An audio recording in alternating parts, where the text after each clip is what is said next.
I'm Bruce Bryant, class of 72. His nickname is Smiley. You see why? I'm Jeff Lewis, class of 73. Well, I was a lineman, and usually that's dumb lineman is one word, So we put all We don't those have together. dumb linemen at Westminster. No. We're all smart. And so, no, we don't. A lot of us had played together from the 8th grade on. We were undefeated for Buck Flowers in the 8th grade, undefeated with Frank Fenswaite in the 9th grade, and then we all moved up to the varsity, won the region 2 years in a row, and finally broke through that senior year and brought home the trophy here. Yes, How so about you? Yep, I started at Westminster as a 9th grader in the fall of 1969, played JV ball that year, then moved up to the varsity in 1970. And yeah, we had a really good year in 1970. Ran into a great Woodward Academy team in the quarterfinals. And then the next year we were picked to be the #1 team preseason, but we lost 3 games along the way and tied 1. So we ended the regular season at 6-3-1, and a great disappointment. And we had to sort of backdoor our way into the playoffs, but we caught fire in the playoffs, ran the table, and wound up as state champions. And what I remember about that was we had a lot of injuries. We only had 39 guys on the team, and we had a whole bunch of injuries in the middle of the season. I think Coach Limbaugh added them all up once. It was some astronomical number. But when the playoffs rolled around, everybody got healthy, luckily, and I don't think we had anybody miss any games all through the playoffs. So We did have one guy. who was that? Me. Oh, what happened to you? The picture in the annual, I got a broken ankle against Clarkston. Oh, did you? Yeah, I'm sitting on the bench with the doctor next to me holding my ankle and looking woeful because it hurt a lot. So yeah, I had to miss the playoffs. Oh, I thought that was Charlie too. No, well, he broke his knee. He had a bad knee injury. He missed the rest of the season. Coach Brake's son Yeah. was the place kicker and I think a wide receiver or something. Backup quarterback. Backup quarterback. Yeah. But he got hurt in the middle of the season. And they brought up a 9th grader, Coach Sims's, the soccer coach, son, Kevin. And Kevin, kicked all these field goals, extra points, and we won several close games, won the Lakeshore 7-6, where Kevin was the difference. And he was the only 9th grader on the team, Yep. brought up in the middle of the season. So that was a big story for He will be at the reunion tonight. Yeah, his dad was Bob Sims, who was soccer coach here for probably 40 years and won a bunch of state championships, and also was a chemistry teacher. Yeah, I still see Mr. Fenswaite quite a bit. He's a big walker, and I am too. And so, but I always feel like apologizing to him. So, Mr. Fenswaite, I'm sorry for what we put you through back there in the 9th grade. Well, look at it. After you guys, the rest of 45 years was easy. That's right. That's right. Yes, That's you one can. way to look at it. You should talk about Rutledge. You can't talk about that era of Westminster football without talking about Rutledge. Our coach, Charlie Brake, had won a state championship at Morgan County High School in, 1955 or so, 56. Dr. Presley was looking for a new football coach, so he went and hired the state champion. So Coach Brake decided he needed to toughen up these soft, weak, private school Buckhead kids. So we did our summer camp for 2 weeks in August down at Hard Labor Creek State Park in Morgan County, outside of Rutledge. So we called it Going to Rutledge, and it was like boot camp. And if you got through that, then the rest of the football season would be easy. But here's the irony. We went down there to Rutledge for 15 years in a row, and the last year we went was 1970. And I don't know if it was complaints from us or whatever it was. They decided, for whatever reason, 71, we would not go to Rutledge. We'd have our preseason camp, 2-a-day practices here on campus at Westminster. And lo and behold, we won the state championship. So we never went back to Rutledge again. Rutledge was out. Well, we practiced on the same field as Morgan County High School, and those coaches were old school, and they should have been they would be thrown in jail today. Yeah. But also those rich Buckhead kids had to do is look down on the other end of the field and see the bull in the ring and all the terrible things that were going on. I said, you know what, our coaches are not too bad. Not so bad. Not so bad. Yeah, and Coach Brake was a great coach. He was a great motivator. Not because he would get in your face and yell or cuss you or insult you or try to intimidate you, but he used sarcasm to great advantage because you had a bunch of pretty smart football players. So if he would say, well, that's a great play, so-and-so, meaning exactly the opposite, then the kid would be embarrassed and would be motivated to come back and try to do it better without getting smacked in the helmet or cussed or anything like that. One thing I remember in the middle of the season, we've lost 3 games, we've won a couple, and we were preseason selected to win the state championship because of what we've done in the past. And in the after practice one day, Coach Brake says, "Get up, in the room in the new gym down there," and Dr. Presley was there, and we had no idea Dr. Presley even knew who we were. And I mean, he's going from daylight to dark in the administration building over here, the Presley building. And but I think the thing was, he had won everything there was to win before he retired, except a football state championship, which being in the Deep South, that's very important. And he came down and gave us a pep talk. I think we were 3-3-1, and he came down, and it was like coming down from Mount Olympus. It's like, oh my gosh, there's Dr. Presley, and then we run the table after Dr. Presley came. Dr. Presley's pep talk certainly didn't hurt any, and there were rumors, if you can believe this, there were rumors, never substantiated, no evidence, just rumors, that some of the players on the team had been imbibing in adult beverages. I know this is a shock for you to hear this. So we talked about that a little bit too. In fact, I remember Coach Brake said, Coach Brake was from the country. He said, "Boys, I never had me a drink of liquor till I had come back from the overseas," meaning World War II. Whatever cause and effect was, we started winning games after that. So I think Dr. Presley had a good idea to drop in on us. And there was one other team that had never won a state championship, Bruce, and that was the wrestling team. Oh, okay. But we fixed that the next year. The year after I graduated, Jeff fixed that.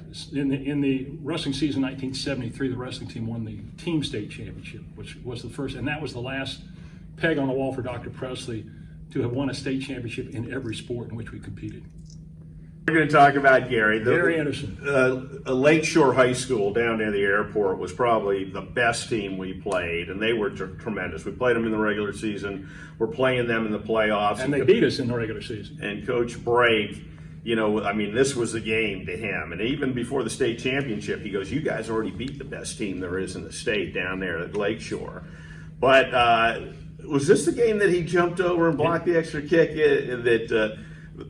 We score. I think we're up 7-6 or 7-0. They score, and then the extra points taking place. And Gary Anderson, our big middle linebacker, who played at Georgia Tech and unfortunately passed away just recently from COVID, had some health issues.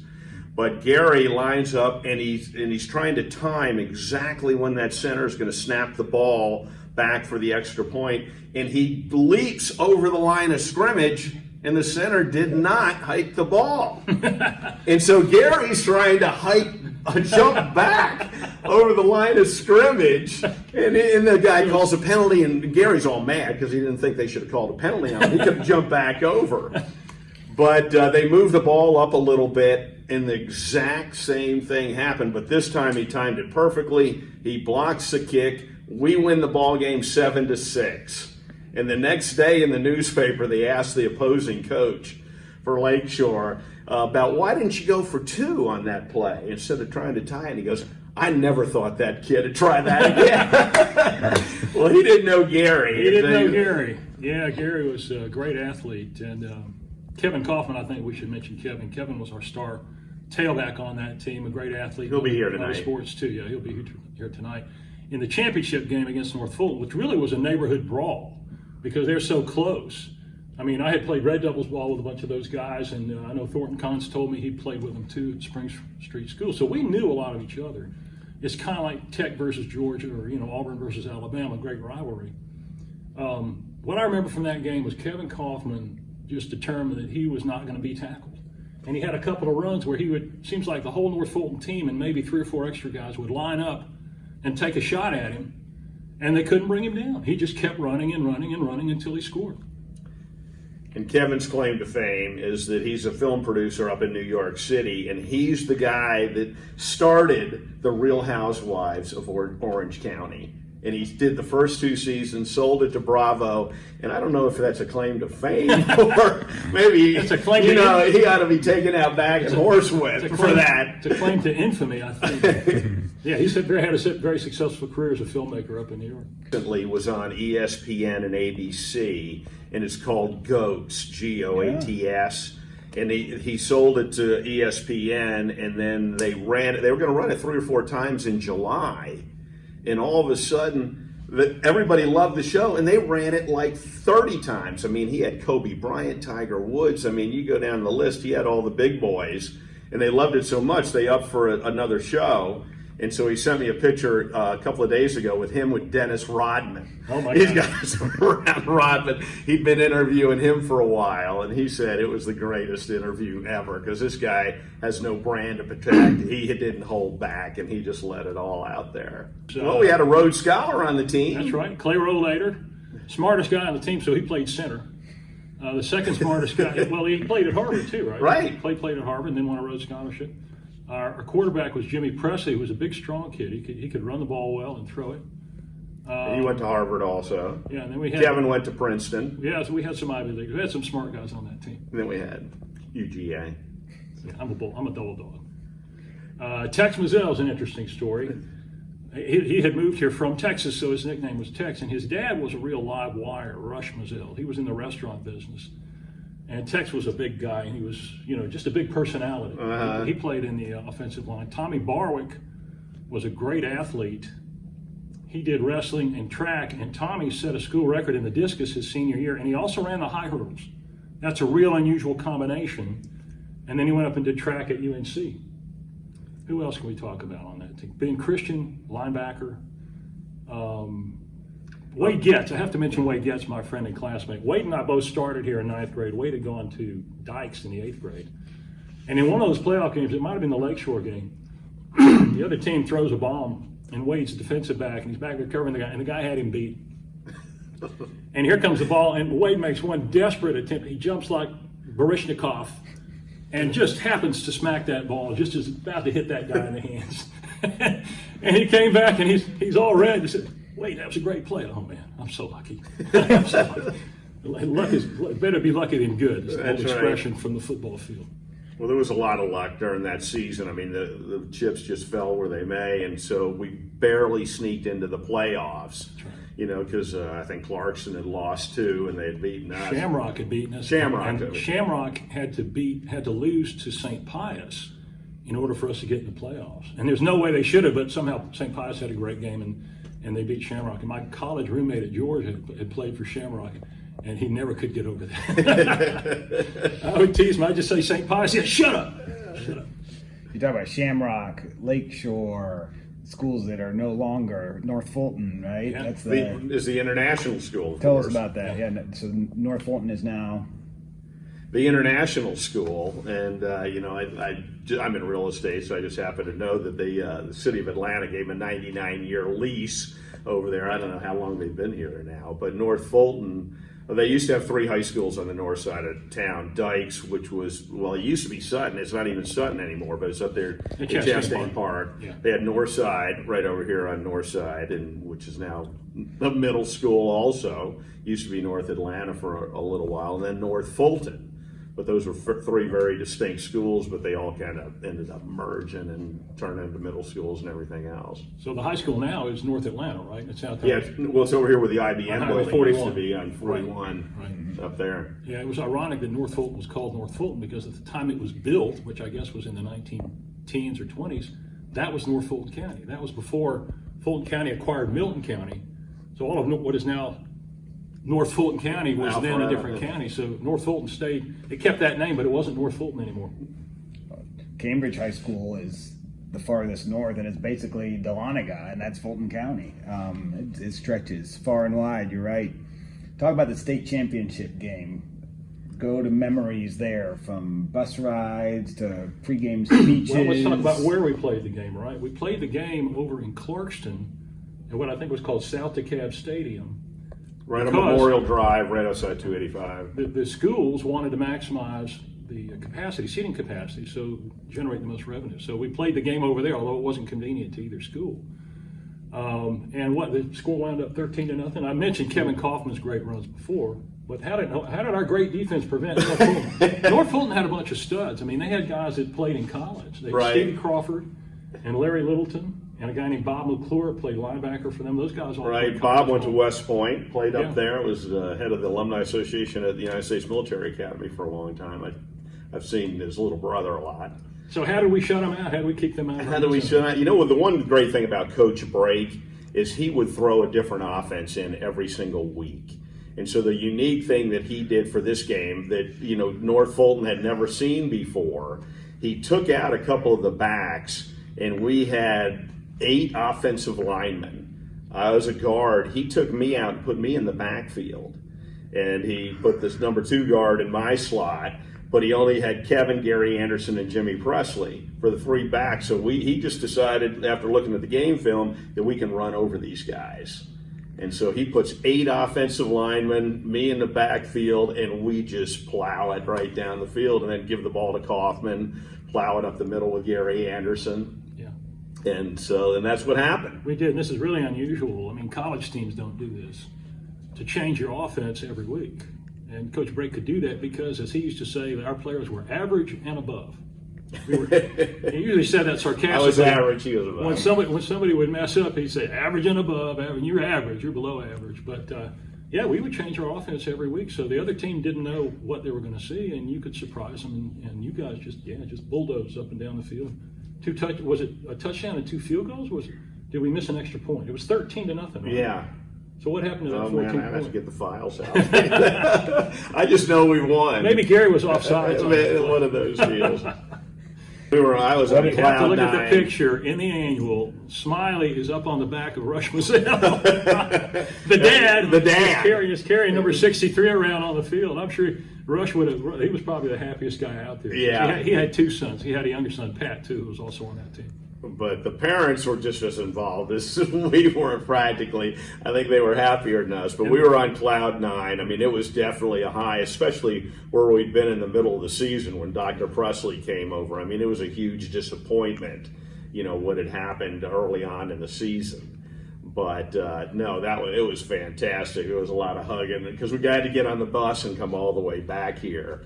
And I don't even know if we should tell this story. Yes, they can edit it. But Rush Mazzell owned the Ambassador Restaurant on Roswell Road next to Superica today. And they have a party for all the football players and their dads over at the Ambassador Restaurant. It was kind of a high-priced steakhouse. Yeah. So we all go over there.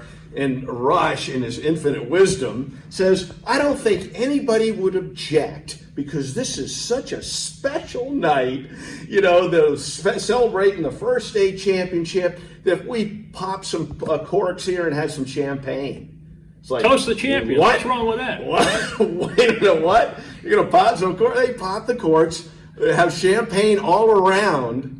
Well, Monday morning, Dr. Presley finds out, and that was the last off-campus party, I think, in school history. They might have had some recently here. But I don't believe anybody got disciplined for that. I think they did a special exception for off-campus activities in celebration of the first state championship in football.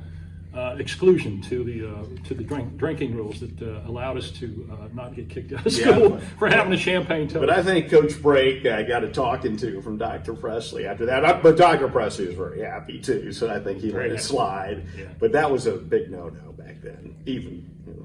Straight to the bunch. There wasn't a big locker room scene there. They didn't have enough teams. Atlanta dominates everything so much. They didn't have enough teams in the South, so we were actually in the Southern Region District. And then we beat Fitzgerald in the semifinals. There were a bunch of guys from Fitzgerald that had come up for the game and were yelling at us, hey, win it for the South and that kind of stuff. So it's kind of funny. We represented the South Georgia champs or semifinalists, and then North Fulton was the northern champs. They were the spoiled kids from Atlanta, and we were the South Georgia champions. Now, we should talk about the Fitzgerald game. Now, this was really interesting, a clash in cultures, you might say. The Buckhead Private School going down to Fitzgerald, Georgia, they were the Purple Hurricanes. Right. And they had one player who was particularly verbal. And there wasn't that much trash talking in those days, but this guy decided he was going to talk trash. So the insult that he knew he could throw at us that really would get us upset was to call us computer boys. So he would say, you'd be in the line of scrimmage, this guy would say, hey, computer boy, I'm going to bust you hard. Or he'd say, hey, computer boy, I'm a redneck. And we were just laughing about that. Right. We thought this was very funny. We won the game, so I guess the computer boys But when we were supposed to go down there, on, I think we were on Thursday night or something, but it snowed up here in Atlanta. And so hardly any of the fans could get down there. The parents, of course, made it. They would have gone through Hurricane Katrina to get down there. But so we didn't have a lot of people in the stands. It was kind of funny. Up here it was all snowed in, and down in South Georgia, you know, we whooped up on the Purple Hurricane, spent the night in the hotel, which is probably the last time they ever do that. And then we came on back to Atlanta the next day. Don McLean's American Pie was playing on the team bus riding down there to the game, and we were trying to figure out what the lyrics meant. I don't know if we ever did, but it was a good song anyway. It was very popular. And then after the Computer Boys won the game, yeah, we came back home. Wow. Another thing that was unique about our team was it was the first integrated team. You know, Jannard Wade's going to be here tonight, and so you can interview him. But I talked to him a little while ago. A couple of days ago. But he came into I came in the 8th grade. Jannard came in the 8th grade. But that was the first integrated class at Westminster. So when Jannard and the rest of us are seniors, you know, that was kind of a unique thing. That's right. First graduating class. Yeah. Mm-hmm. Outstanding. Jump ahead, 78 and then 2015, right? As alums, how were you connected with or? Well, I was at the 78 state championship up in Dalton when Gordon Beckham threw it to Cole Egan, and he did that all season long. And I had graduated from Vanderbilt, was back working in Atlanta by then. And so I went to a bunch of those games. And they were very exciting, you know, because we didn't pass that much. We were 3 yards in a cloud of dust, as most of college football was back then. That's right. But when you got a guy like Gordon Beckham who can throw the ball, all of a sudden you got a wide open offense, and it was really exciting to watch those guys. A guy with hands like Cole Egan. I saw the first game of that year, I think, against Lubbock, at Lubbock, if I recall. And I thought, these guys are really good and, different from us. And then I spent a year in Germany in school, so I missed the rest of the season. But my mother, who was an employee here, she was a secretary here at Westminster, would send me the clippings every week so I could follow the team's progress. I was very proud of them winning that championship. That was great. And of course, Beckham went on to play at South Carolina, right? Right. And then his son, of course, is a great Westminster alum and baseball player. And then the 15 team, we all followed them. We were at the game with our letter jackets on, cheering for the Wildcats. That was exciting. Yeah, that sure was exciting. The thing I remember that was really exciting, it was a semifinal game for Cole Egan and Gordon Beckham back in '78, because we're playing right over here on our field. And we're down at the end of the game, and the other team's about to score. And back then they had a penetration rule that rather than go into overtime, you'd win on penetration. And the other team would have won on penetration. I can't even remember who we were playing. But our team, the way I remember it, laid down, you know, like on the 5-yard line, let the other team score. Yeah. And then there was less like a minute left. And in high school football in 1978, you know, you didn't have a prayer going down the field 80 yards and scoring and back then, but they didn't know Beckham and Egan. And sure enough, I can't remember the exact, you know, stats, but like 5 times Egan down and out, and Gordon hits them perfectly. They go right down the field and score. It was one of the greatest games I've ever seen. It was really exciting. So that's how they got to the finals, which I believe was against Dalton, up at Dalton. I'm sure that was probably the weirdest signal that ever came in from a coach to a defense. Lie down and let them score, right? Right. And if you tried that at University of Georgia when I was up there, what? But these guys, these are smart kids. They're disciplined. Okay, coach. Yeah, if you say so. Yeah, we're gonna let them score, and then boom. Well, the other coach, to his credit, the next day in the paper said, "You know what? I knew they might do that, and I thought about taking a knee, but I thought if we can't hold them from going 80 yards in 1 minute, we don't deserve to win." And they did. And congratulations to them. Yeah. The Westminster coach in '78 was Robinson. Was it Robinson? I think so. Yeah. Yeah. Because Coach Brake had retired. We outsmarted him. We outsmarted him. Kidneys. There you go. So here you two are with this kind of banter and relationship. What kind of bond was formed that year with that group? And it was different classes, right? You had Right, we had- juniors, well, seniors, Kevin was the and ninth one grader. We had We had freshman. 4 different classes on that team. Well, the preseason stuff, football, I think it's still the same. It's very hard to do in the South, especially because you're out there. Now they're out there in early August. We would go out in the middle of August when it's hot and humid, and you're knocking the heck out of each other, helmet to helmet, and it's hard to survive all that. So you do form a brotherhood, no matter what kind of success the team has. But to be preseason number 1 in the paper, and then all the losses in the tied game, and everybody giving up on us, and come back and win it like that. Yeah, I mean, you see your old buddies, and we'll see this tonight with a lot of guys coming tonight, and then tomorrow night we're having a team reunion. You're going to see a lot of smiles and handshakes and hugs and great old stories told. My wife is sick of listening to it. I don't know if she's coming tonight, but she's been listening about these state championship football stories since the day she met me. Because every time we see somebody over here at school, because I have 3 kids go to school here and graduate, and so, I'll see an old guy and, hey, you remember this, you remember that about the old football team. She's so sick of listening to this stuff. She's from North Carolina. She's a basketball fan. Yeah. Well, my wife's coming too, somewhat reluctantly. She can get together with your wife and complain about their helpless husbands. Helpless and hopeless. They Chance should to be talk to the remembered. 15 team before the state championship game. I remember.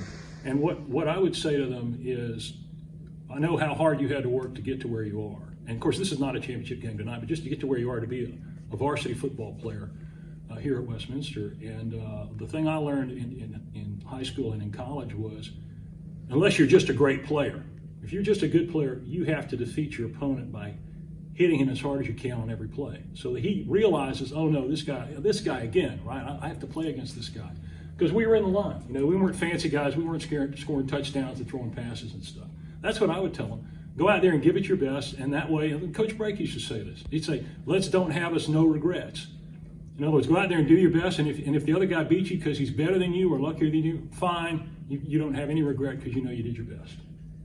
Yeah, I agree with that 100%. I coached the JV lacrosse team with Jerry Wells over here for about 7 years. And, it wasn't, to me, it wasn't about winning and losing. We wanted the kids to have a great experience. But the main thing was we want you to give your best. Give it a shot. I mean, the thing that would piss me off the most was when you see somebody dogging it, When not trying. The thing that would anger, try Excuse that me. again. The thing that would anger me the most was when you saw somebody not giving their full effort. And I mean, maybe they had a tough day, maybe the girlfriend broke up with them, or they got a big test tomorrow. But still, get out there, give it your best effort. It's, the wins and losses will take care of themselves over the lifespan. And it's true that the lessons from the athletic field, not just football, but really any athletic endeavor, they do carry over to life. It's sort of a cornball expression, but it is true. A final word. Jeff, I loved you in My Cousin Vinny. Jeff was in My Cousin Vinny. He only had 1 line. No, I had 3 lines. U-Haul? What was it? No, that was King Kong. That was King Kong. That was, it was, get out of the car! That movie was forgettable. But Cousin Vinny, the ladies are nodding over here. Everybody knows Cousin Vinny. I played deputy number 1, and I had 3 lines. Get your hands on top of your head and get out of the car. I stretched that out to 3 lines, or get them up, or something like that. But that's got nothing to do with this. But every time that's on TV, I call one of my kids and say, "Hey, Jeff's on TV. Look at that." And that's it. Don't blink, you'll miss his scene. No, thanks for the opportunity, for all that Westminster does for its alumni. We're very proud to still be around, and after 50 years, you can't believe that time has passed, 5 decades since we were down there, but gave us a great opportunity to do sports and athletics and the arts while we were here and have a successful career after, and we're just proud and happy to have a chance to come back now and give a little bit back to the school. I agree 100% with that again, and it's kind of the thing when you graduate, you got a chip on your shoulder. I'm too good for this play. I'm getting out of here, leaving all these bums behind. But as years go by, and you have kids, and I have 3 kids that went here, played for Coach Romberg and Coach Sousa, who we love, and were a huge influence on my kids' life, and to see how they turned out because of this school and those coaches. It's just a wonderful thing, and you really feel vested in the place and realize how important it is. So thank you, Jeff. Thank you, Bruce. Smiley. I got the name Smiley when I was in the 8th grade. I was trying out for the varsity. You know, we're going into the 9th grade. It's spring practice, but I got the name Smiley at football practice. And the seniors, I forgot, Forrest Simmons, Carlton Fry, all those guys are up there, and we're doing some kind of grass drills, which really stink. We're over at the old summer camp. You know, the dust is flying. You know, you can't hardly breathe. You're disgusting. And, you know, they're looking at me, and so I'm smiling because they're talking about me, and I'm only in 8th grade, and they say, "Look at that idiot down there smiling in the dirt," you know. And ever since that moment on the field over there, I've been called Smiley. Here we are, all those years later.